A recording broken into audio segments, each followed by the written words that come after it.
Well, updating a tired landscape. That's the theme here today as we visit a beautiful home in Elkhart. And Mark, it is a beautiful home. A homeowner that, well, just purchased the home, enlisted your services, and voila, what a nice job. Well, thanks, Greg. You know, the crazy thing is this was actually a parade home. I'm thinking like 25 years ago that we actually did the original installation here. Isn't that something? I bet you've done a lot of parade homes over the years, haven't you? Yes, we have. Yeah. Now this homeowner had some challenges, Mark, and we're going to encounter some of those here and talk about them along the way. But one thing we do know is she really likes the color blue, right? That's right, and we incorporated quite a bit of blue into the new landscape, and I'll be pointing that out as we share the landscape with the viewers. Okay, well, folks at home, you can get the same kind of treatment from Mark Linton and his great staff at Linton's Enchanted Gardens. Just connect with him and you can go over the plans with him, and I bet this homeowner had her own ideas like the blue, and you had some other ideas, but boy, in the end, she expanded even what you thought might have been the case for her. She loved what you were doing. You know, we started out with a plan to work here from front corner to front corner, but as we were working here and she saw the results, the project extended down both sides of the house, and then the beautiful swimming pool in the back, and we updated that as well. Yeah, and you can see over our shoulder a little bit about what you're talking about here. But Mark, what do you say we get started here and lay out the plan here a little bit for us? Certainly, Craig. Well, actually the edging is the original edging, and we felt that we could repurpose that, actually just leave it exactly where it was originally, like the design. Actually had designed it 25 years ago. You had to like it. It's yours. And that saves money, and so we didn't enlarge the bed or reduce the size of the part of this bed here. It flowed nicely, but we had a ton of daylilies. If you saw this before, it was a jungle here, and so we repurposed a lot of the daylilies, divided, transplanted them, spaced them out, and actually they work out really well for adding color along the border. And Craig, right here on the corner, this is one of our dwarf blue spruces. Normally you wouldn't plant a common Colorado blue spruce on the corner of a ranch house because they can get 50, 60 feet tall. The cool thing about this is it's low maintenance. It's called a Fat Albert blue spruce. Grows much, much slower and doesn't get nearly as big. We're wanting this to be about 10 feet in height, and then we're going to maintain it there just with some occasional pruning. The most important thing is this gives the homeowner blue color 12 months out of the year. And it's a great anchor, as you like to say, right? Thank you, yes. Yeah. What else? So those daylilies continue around here. I love the color combination of the yellow up against the blue. For sure. And then a very, very cool tree here. This is called a Young's Weeping Birch. And what we've done out at our nursery, I'd like to pull back the branches here so the viewers can see this. That's called a serpentine tree trunk. And we have trained that with some S-curves.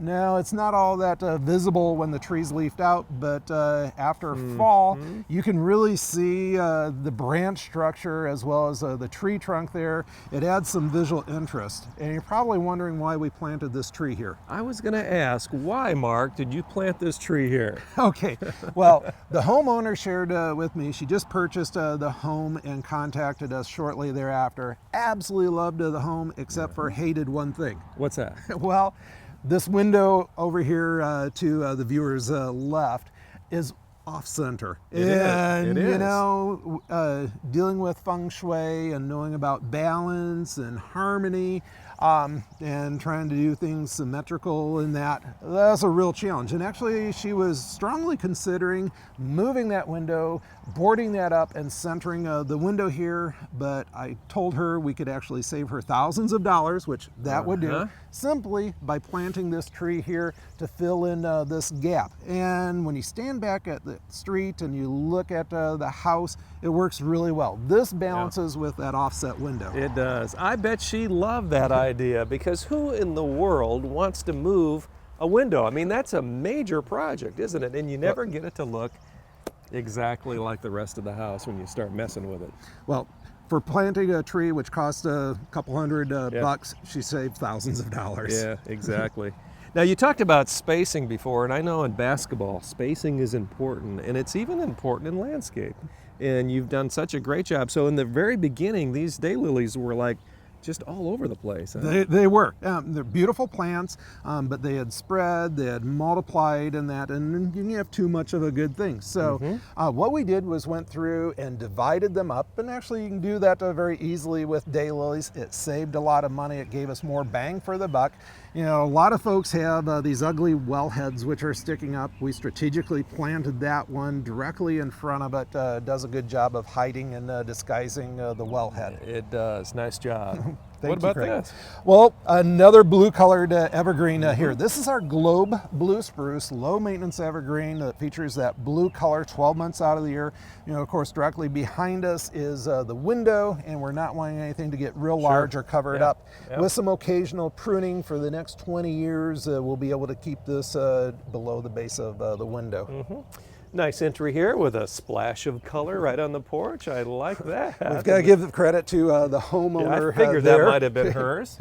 And here in this little garden area, you can see that we actually have repurposed some of her previous plants. We've got some of the autumn joy sedums. Again, they were too close, too crowded. We divided, we transplanted.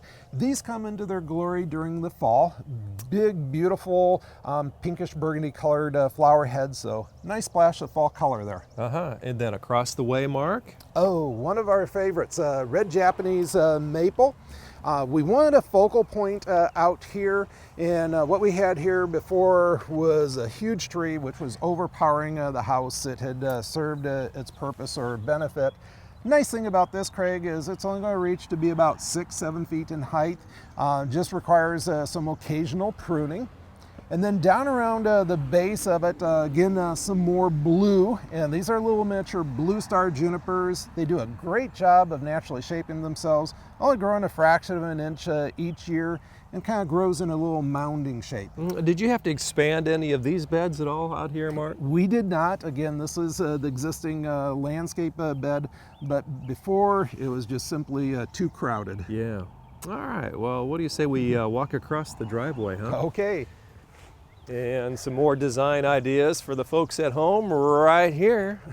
Craig, to my right here, this is actually one of our original trees that we planted 25 years ago. Okay, so you were like 12, 15? Right, right.